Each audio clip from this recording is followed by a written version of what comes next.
আমার ভাইরা দেখিয়ে দিয়েছে বাংলার মাটি কিভাবে খাঁটি রাখতে হয়। রাজনীতি এখানে চলবে না, কোন রাজনৈতিক বড় ভাই থাকবে না। কলেজে আসি শিক্ষা গ্রহণের জন্য, কোন রাজনৈতিক ব্যক্তির পা চাটার জন্য নয়। এখন থেকে খেয়াল রাখতে হবে আমাদের কলেজ পর্যায়ে, প্রতিটা ইউনিয়ন ওয়ার্ড পর্যায়ে কোন ছাত্রলীগ কর্মী থাকবে না, কর্মী থাকবে না, কোন ছাত্র দলের কর্মী থাকবে না। আমাদের ক্যাম্পাসে শুধুমাত্র আমাদের শিক্ষকদের কথাই চলবে, ক্যাম্পাসে কোন চামচামি চলবে না, চলবে না, চলবে না।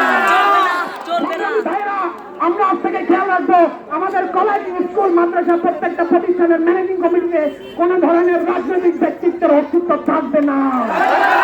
আমাদের কলেজের অনুষ্ঠানগুলোতে, আমাদের আন্দোলন সেরেমনিতে কোন ধরনের রাজনৈতিক ব্যক্তিত্বকে আমরা ইনভাইট করবো না।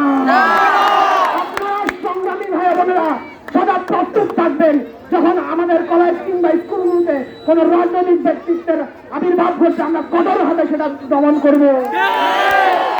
আমাদের ক্যাম্পাসে কোন রাজনীতি চলবে না, আমরা কোন দাঙ্গা হাঙ্গামায় নেই, অনেক অরাজকতা চলবে, অনেক ভাঙচুর চলবে, ছাত্ররা সেখানে নেই, ছাত্রদের দায় ভার সেখানে নেই।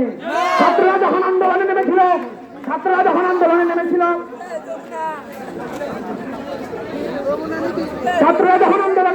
প্রশাসন আমাদের পাশে ছিল না, ছাত্ররা একাই 100। সংগ্রামী ভাই বোনেরা,